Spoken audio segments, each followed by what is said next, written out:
27-yard run. Hey, Roadrunners, welcome back to Lit Medallion. It's your boy, the Lit Medallion. And boy, am I lit. Let me tell you something. There's a lot to unpackage. Let's get to unpacking it, right? Let's open up that bowl game package and let's talk about it. Okay, so I told y'all I did not care win or lose because Roadrunners did something that was absolutely incredible. Went undefeated in conference, won the conference championship. That's hard to do in any conference. Unfortunately, as I'm watching the game, I get sucked into it, right? I'm not, let me preface. Win or lose did not bother me. The fact that we had that game and we gave it away from a coaching perspective, a coaching decision is exactly what bugs me right now. Let me set it forward. 2020, we're playing Louisiana Lafayette. We get first and goal. How many times did we hand off to Sincere McCormick? Go back and look at it. How many times?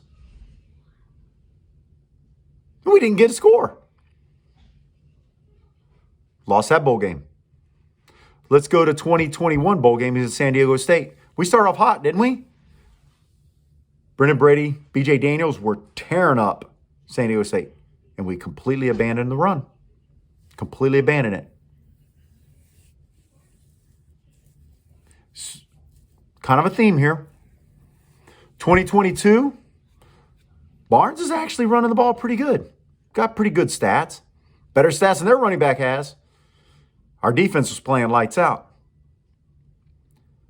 3rd and 8 from what? The 11?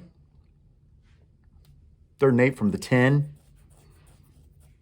Almost, how did we not get a play in? First and foremost, it should have just been a standard, spread them out like what we love to do, run the ball with Barnes. If he gets 2 yards, kick the field goal with, I'm pretty sure Sackett is all conference, either first or second team. Go up 15-7. But no, we run the same play. We run all the time. The middle linebacker just read Frank's head. Frank throws it right to him, goes the opposite way. And that play right there lost the game. That play lost the game. And that is so infuriating. Because I have complained about how all any team has to do to defend us is drop back 10 to 12 yards if they can get pressure. So it's frustrating to be 0-4 in bowl games, knowing that excuses are like elbows. All four games we have excuses. Well, our first bowl game, it's our first bowl game ever. Yay. Second bowl game, everybody's sick. Third bowl game, people are sick, people are opting out. Fourth bowl game, we've had injuries all along. But the difference is with this bowl game, we were upset. We were up 5. You kick that field goal, we go up 8. Our defense is playing lights out. Lights out at that time. They didn't even have like 80 yards. I'm being serious. In the game at that point. And we didn't feed that defense points. Now, you can say, well, he might have missed the kick. It might have been blocked. Sure. But we do know what happened. A turnover going the other way. That led to a touchdown. And then what happened to the defense there? They lost their composure, didn't they? They absolutely lost their composure after that. When you have kids playing like that on defense, and they're fired up, and they are carrying the team, right? They're overcoming short fields. What do you think was going to happen with 18 to 22-year-old kids? They're going to lose their composure. It shouldn't happen that way. It should not happen that way. Kick the field goal with Jared Sackett. Just simply kick the field goal with Jared Sackett. Don't even use the timeout. We ended up needing that timeout, didn't we? Why call the timeout in that situation? Just let the clock run out. I mean, that wasn't a make or break situation. It wasn't like we were down 5, right? With 3 minutes left to go in the game.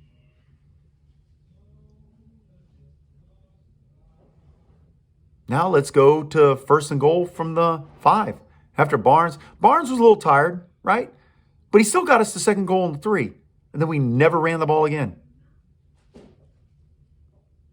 Now, Chris Carpenter dropped that pass, and I feel bad for him for dropping it. But Frank could have run it in. He cuts it up. Look at it again. He cuts it up. He gets in the end zone.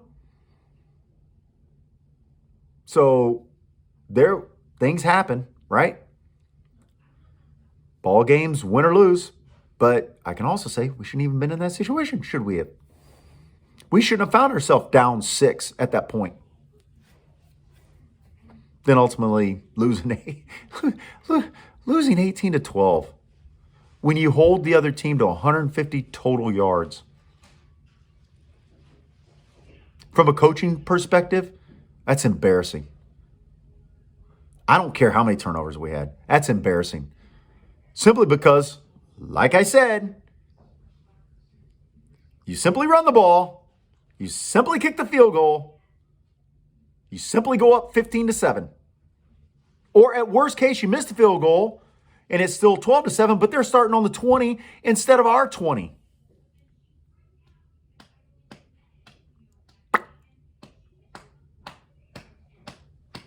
We shouldn't be happy about that, right? No one should be. You can talk about all the turnovers that could have gotten us further ahead of the game and yada, yada, yada. But yet we were still there, and that was a poor coaching decision. That's the kind of coaching decision.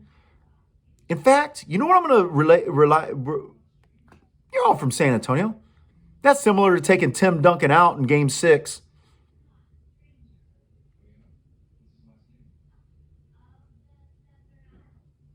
That's what that's akin to.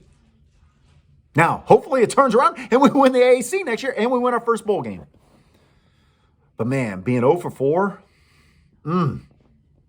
especially knowing we had this game, just, that was terrible. Now, with that being said, we got there. I didn't care about the win or loss. I just cared about the effort.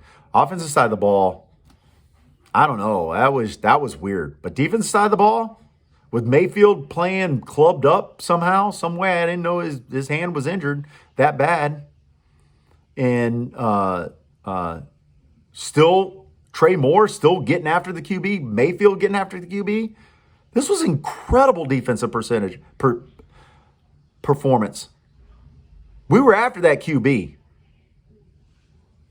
We were after him.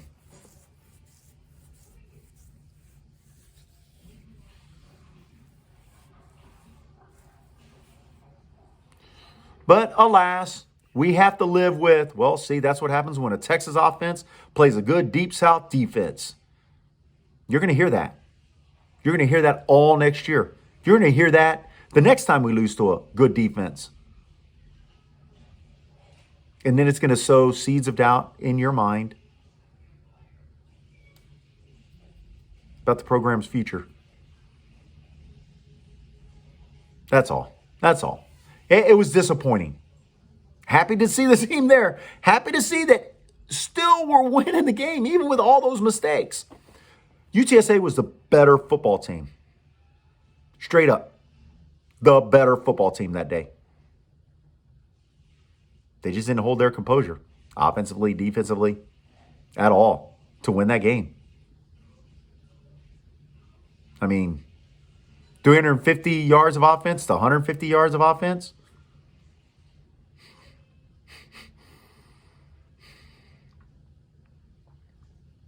I mean, it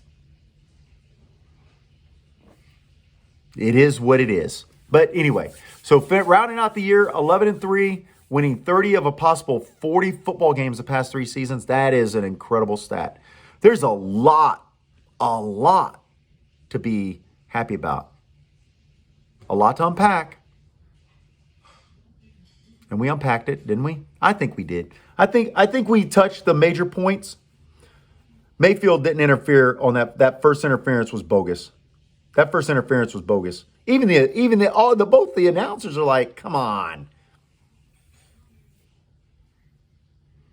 And I'm going to say this. Look at that last penalty they called on Troy for like pass interference. Look at the guy's eyes. Those are eyes of a scared man to make that call.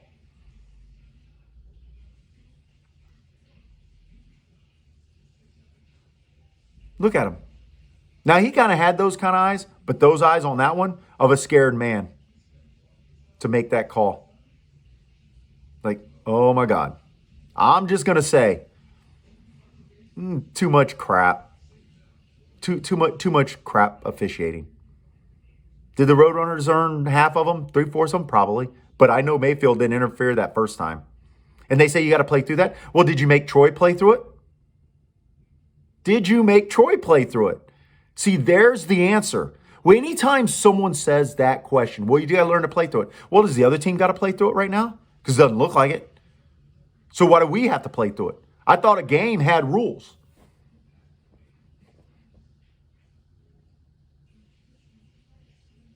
Doesn't it? Aren't they equally applied? Because if they're not, then tell me.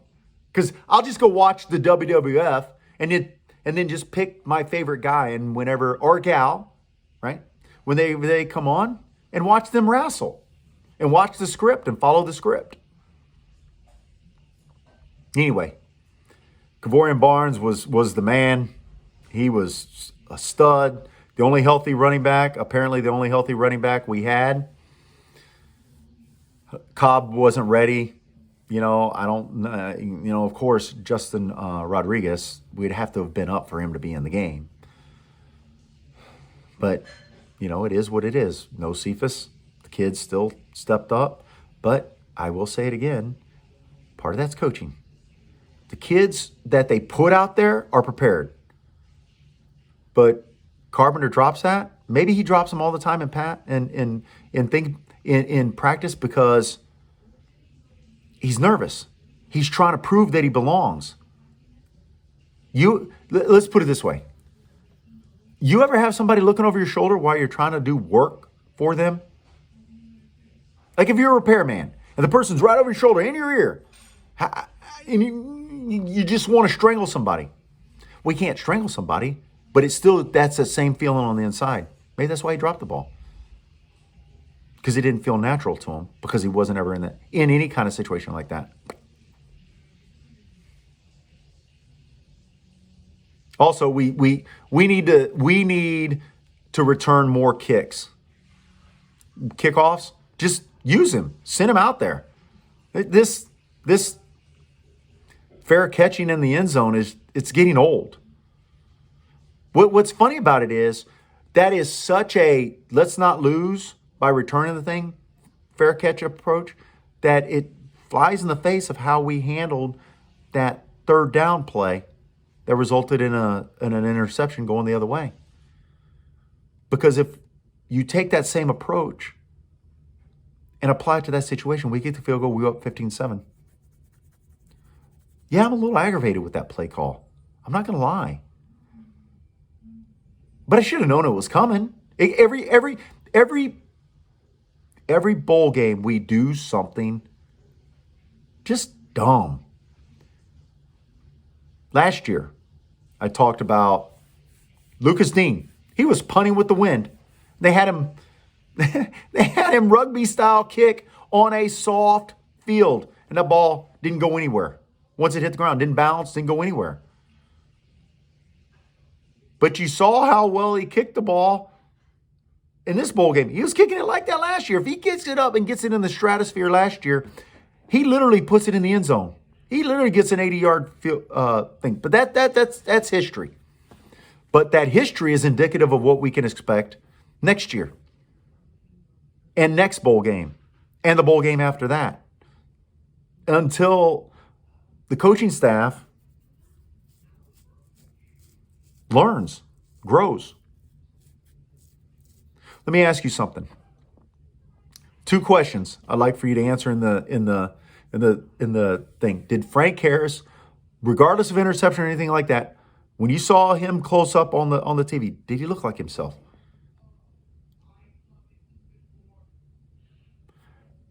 Did Coach Traylor seem engaged? Those are the two questions that I have. Comment down below, hit like, subscribe. Final video of the football season. I'll do some more. Just checking in, see what happens, right? See how you guys are doing. Peace out, road owners. Boo! 47